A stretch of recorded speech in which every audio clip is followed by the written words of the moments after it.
बेचारी दिव्या को क्या पता था कि वो फ़ोन पर किसी लड़के या किसी आदमी से बात नहीं बल्कि एक प्रेत से बात कर रही है। सुना है कभी कि फ़ोन पर किसी प्रेत ने किसी को फ़ोन करके बात करी हो?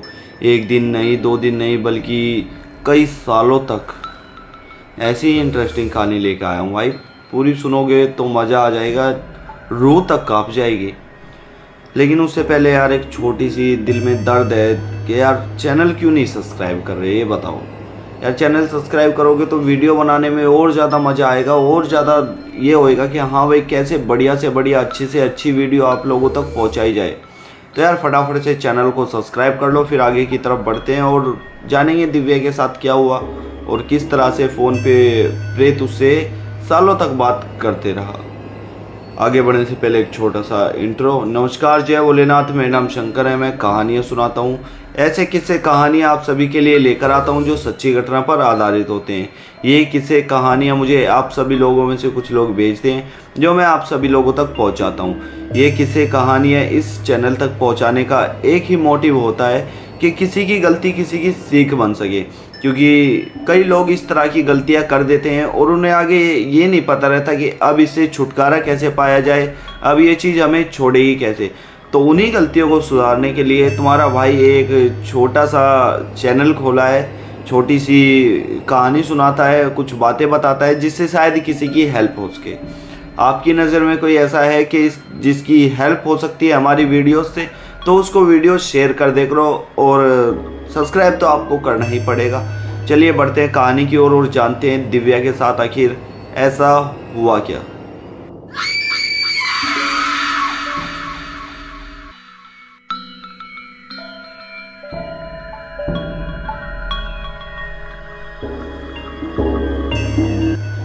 दिव्या दिल्ली शहर की एक मॉडर्न लड़की है जो कॉलेज में पढ़ती है। कॉलेज में पढ़ते पढ़ते दिव्या का अभी रिसेंटली ब्रेकअप हुआ है, क्योंकि उसके बॉयफ्रेंड ने उससे चीट किया है, उसको धोखा दिया है, एग्जेट्रा एग्जेट्रा कई बातें होती हैं। अब पर्सनल लाइफ में क्यों घुसे, जो कहानी है उस तक चलते हैं। तो हाल ही में ब्रेकअप हुआ था। ब्रेकअप के 2 या 3 दिन बाद ही उसके फ़ोन पर एक कॉल आती है अननोन नंबर से। दिव्या उस कॉल को अटेंड करती है। हेलो, हाँ जी कौन, थोड़ा पूछने लगती है। तो सामने से कुछ फ्लडिंग हो रही थी, कुछ ऐसी बातें हो रही थी जो काफ़ी इंटरेस्टिंग थी।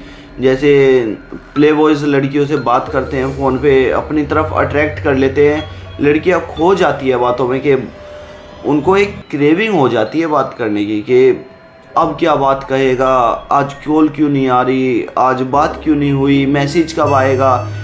खुद से कॉल नहीं करेंगे लेकिन उन्हें उस कॉल का इंतज़ार है जो उनको ऐसी विविधा में डाल देते हैं, ऐसी बातों में फंसा लेते हैं। इसी तरह से उसने भी काम किया। जिससे दिव्या की बात हो रही थी, उसने अपना नाम योगेश बताया था और दिव्या उससे हमेशा कहती थी कि मुझे तुमसे मिलना है। वो हमेशा दिव्या से आज ये मत पहनो, आज ये पहनो, तुम पर बहुत अच्छा लगेगा। दिव्या की जो ड्रेस घर के अंदर अलमारी के अंदर रखी हुई थी वो तक बता देता था कि आज ये नहीं, ये वाली ड्रेस पहनो, ब्लैक पहनो, ये पहनो, आज ये वाली जीन्स पहनो, आज ये वाले शूज़ पहनो, आज तुम्हारी मम्मी घर पे ये लाने वाली है, अब तुम ये खरीदने वाले हो। वो सब कुछ बताता। तो दिव्या को उसमें बहुत इंटरेस्ट आने लग गया, बहुत ये होने लग गया कि आखिर है कौन ये बंदा जो मेरे बारे में इतना कुछ जानता है। लड़कियां मॉडल हैं, तुम्हें पता है, थोड़ी सी बात करते ही किस तरह से पानी में उतर जाती हैं।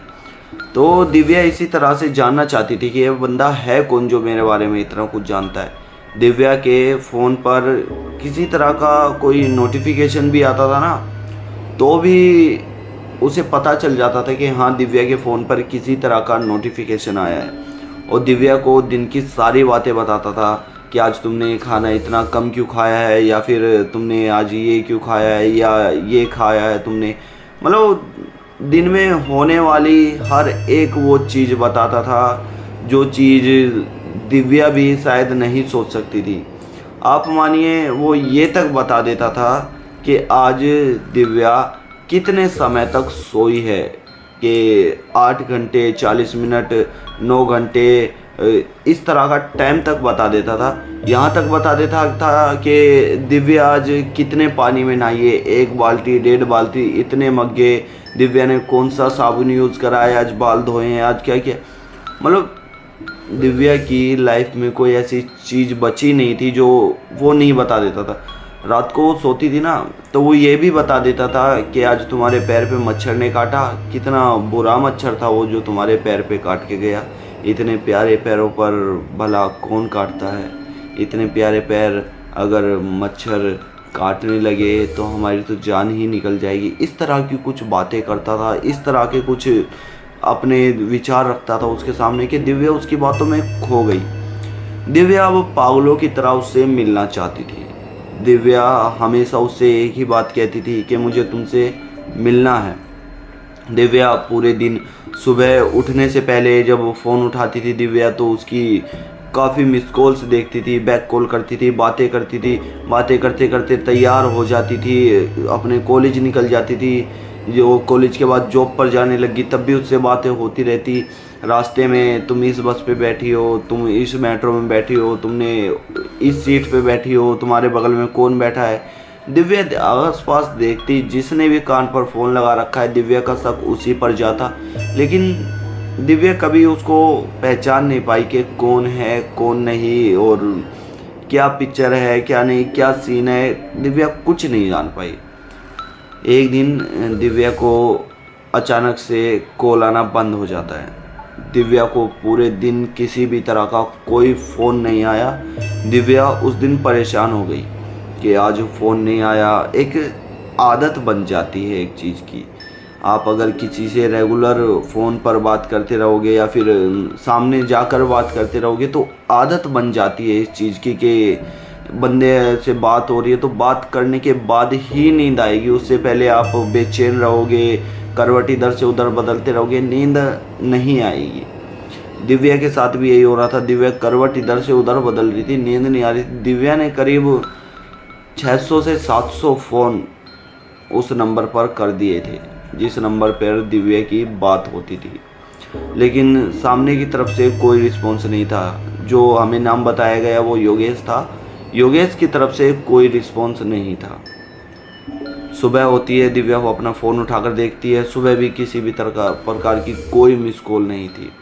दिव्या मंदिर जाती है, मंदिर में हाथ जोड़ती है, कहती है कि भगवान योगेश का कॉल क्यों नहीं आ रहा, प्लीज़ मुझे उससे एक बार मिलवा दो, प्लीज़ उसका एक बार कॉल आ जाए, लेकिन किसी भी तरह का कोई फ़ोन नहीं आया। एक दिन रात को यूं ही लेटी हुई थी, रात को करीब 1:30 बजे, करीब 2.5-3 हफ्ते बाद 1:30 बजे के आसपास फ़ोन बजता है अननोन नंबर से।